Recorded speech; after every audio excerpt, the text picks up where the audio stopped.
Hey, it's Matt, and welcome to another episode. It's always great to talk to you.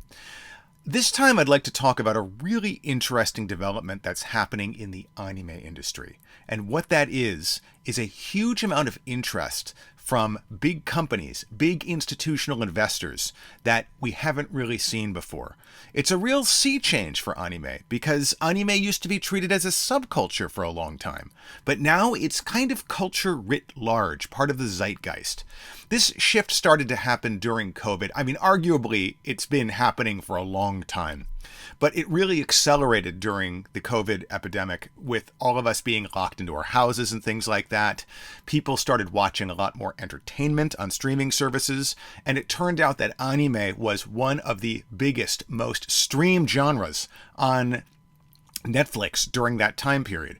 And it was a real awakening, I think, for a lot of corporate interests in the United States and abroad. In 2021, I believe it was, Sony paid $1 billion to acquire the streaming service Crunchyroll, which specializes in anime. And that kind of positioned them against Netflix as a big rival and competitor. But just this year, and in fact, just recently now, we've started to see a huge amount of attention from Wall Street. For instance, there have been articles in big financial newspapers, like Nikkei Asia 2 weeks ago ran an article that said the size of the Japanese domestic anime marketplace was the equivalent of $2 billion US. That was followed up by an article in the Wall Street Journal of all places, talk about places you don't expect to be reading about anime, where it explained that the global anime marketplace is worth 10 times that, $20 billion. And it's expected to grow even more to like $60 billion by the end of the decade. Because of this, the Wall Street Journal called anime Japan's global champion and said that investment opportunities abound. So this is suddenly, now, it's not just anime fans, it's not just streaming services, but big investment companies who are looking at Japanese anime and manga, from which most anime comes, as big investment bets. Just a couple of months ago, Blackstone, who is a big investment bank, investment company, I guess you'd call them, paid $1.7 billion for Japan's biggest e-manga streaming service. So there's a lot of people putting a lot of money into this space. Anime is really blowing up right now. And when I see all of this, it starts to make me wonder, is this a good thing? Is this a bubble that's just going to pop at some point?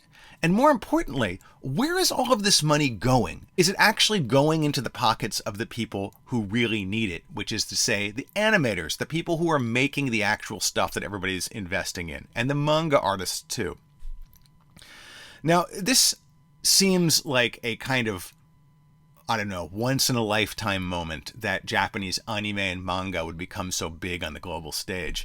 But it actually reminds me of a really similar boom and bust that happened with an adjacent sort of market, and that is Japanese video games.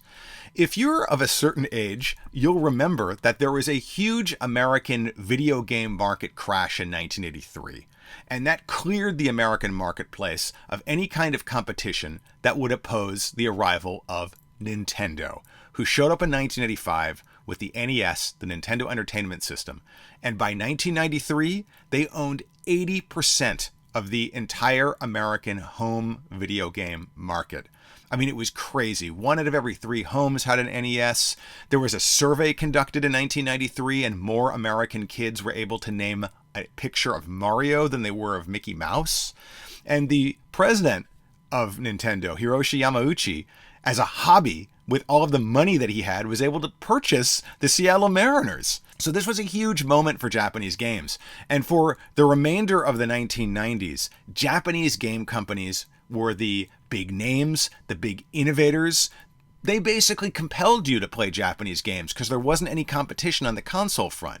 You had Nintendo, of course, but also Sega with their Genesis, and then Sony with their PlayStation. And kind of floating around behind it all was the Game Boy, which was actually for a long time the best-selling video game console of all time. What does this have to do with the anime boom today? Well, it's simple. back in 1980 and the 1990s, nobody thought that the Japanese dominance of the video game market would ever end. They just seemed to have an ironclad grip on the market. But then in 2001, a new rival entered the picture. Microsoft with their Xbox. Now, the first Xbox didn't do that well against the PlayStation 2, which was its big rival at the time. But Microsoft has a lot of money. Microsoft has a lot of patience. Later iterations of the Xbox turned out to be great platforms for Western designers who started to make really major hit games outside of Japan for consoles. And this was a huge change. Things like Call of Duty or Grand Theft Auto. Basically, they were exploiting areas that Japanese game companies didn't want to go into. Things like explicit violence, military violence, or gore, or crime. You know, the Grand Theft Auto series has never really been a popular thing here in Japan. And in fact, San Andreas, I think we talked about this on a previous episode, was so censored by the Japanese ratings board that it's basically unplayable in Japan. So because of Microsoft's ascendance, the Japanese game companies started to drop off in relevance to the point that by 2010, there were already articles out saying the Japanese game industry is in a rut. And now today, 20 years, a little bit over 20 years after the Xbox first came to the market, Japan is really a sidelined player in the global game industry. They only account for about 10% of the global video game industry, console video game industry, home video game industry. And that's a huge drop from the 80s and 90s when they accounted for most of it. And more to the point, like even though there are still, of course, Japanese hits, there are still Japanese companies out there and really amazing Japanese game makers. But the era in which the Japanese games influenced the West is kind of past.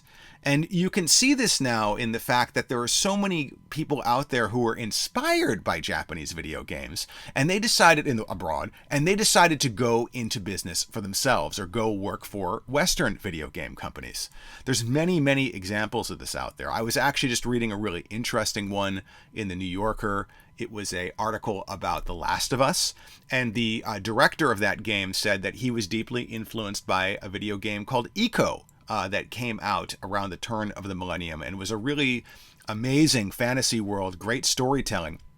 At the turn of the millennium, Japanese games were still influential, but now we're looking to Western games, like the game that director directed, The Last of Us series, as the real cutting edge of video game narrative and video game design these days. So it's a big change, and nobody really thought that was going to happen. Let's bring this back to anime and manga. Right now, anime and manga are occupying a really similar position to what video games were in the 80s and 90s abroad, which is to say they don't have a lot of competition. Japanese manga come in many, many, many different genres that are quite different than the ones of the United States, for instance, like sports. There's a lot of romance stuff. There's things aimed at girls and boys, men and women. There's adult-oriented stuff. There's educational stuff.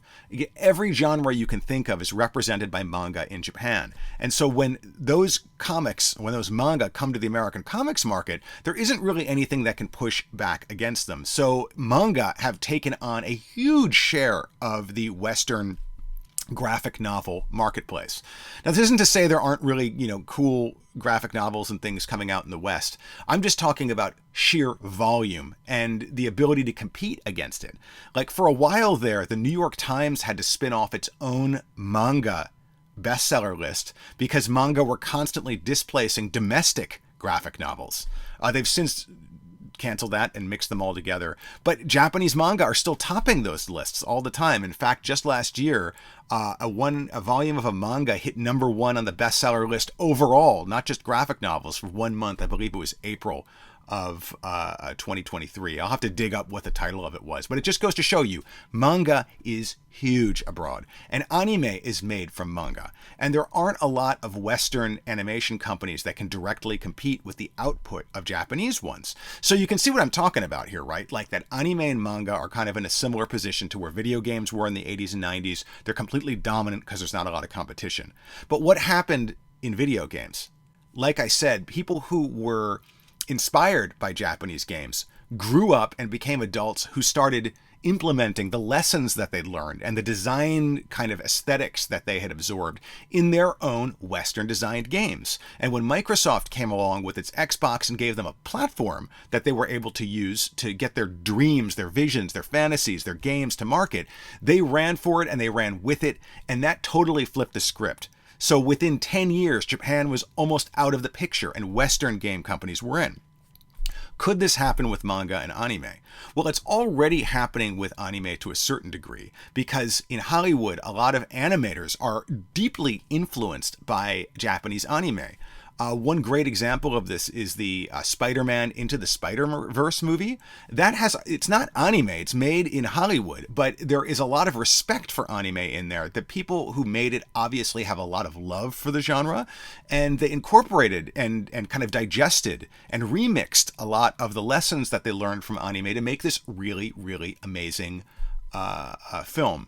And then you have things like Blue Eye Samurai, which is the product of a Japanese American woman and an American husband, a husband and wife team. I love this because I am a husband and wife team with Hiroko, my wife. We do a lot of different projects together. Blue Eye Samurai is another example of this. Anime inspired, but completely made in the West. So you're already starting to see Westerners who are being influenced by Japanese design, by Japanese storytelling, by Japanese visuals, the whole, kit and caboodle of anime and manga, and telling their own stories with it. Why is this? And I'm not saying this is a bad thing. I'm actually saying this is a good thing. I think this kind of is the way of the world. You incorporate and then you make your own thing from it. But complicating this is the fact that the Japanese anime industry in particular is actually pretty sick right now. And by sick, what I mean is it's not healthy. It is very difficult for animators to make a living wage. They work horrific hours. The working conditions are really bad. This has been known for a really long time. In fact, the United Nations, of all places, a working group at the United Nations just released a report talking about how bad the conditions are in the Japanese anime industry. And because of them, the anime industry is in danger of collapse. So it's not just me talking about this. There's a lot of outside observers and even inside observers. People in Japan in the industry are very well aware of this. In addition to the fact that the working conditions are bad, the animation industry is totally overworked at the moment. I have friends who are on animation production committees here in Japan, and they've told me there's a multi-year wait. I mean, even if you have funding, like I have the funding to make an anime, you still have to wait years in line to get your anime made because there's not enough people to do it. And one of the big reasons there's not enough people to do it is they're not paying well enough. So you might be asking yourself something, well, if all of these big companies are investing in the anime industry, where is it going? Why isn't it going to the animators? It's a really good question. I don't have an answer to it, but it's a question that I think is the question of the anime industry right now. Right now, while you are bathing in the spotlight abroad, while all of this interest and money is coming in, it's a chance to kind of rebuild things and make things better for the people who are actually making this so that they can not only live happy lives, but also produce more of the stuff the planet wants. So even though there is all of this interest from institutional investors and big names abroad in the anime industry, I think the anime industry is actually in danger. This is actually a big inflection point, and I think it is a kind of moment when the people who are in charge of anime production companies, people who are in charge of investing, people who are in charge of streaming, need to look at this as a precious resource that needs to be protected, that the people in it need help to keep doing what they're doing. And I hope that they do. There's unfortunately nothing that we can do as consumers other than continue to pay for streaming services, don't pirate, continue to purchase things from legitimate outlets, whether it's manga, anime, or the merchandise from it. But I personally was drawn to Japan because of anime and manga. So I want to see the anime and manga industries continue to flourish.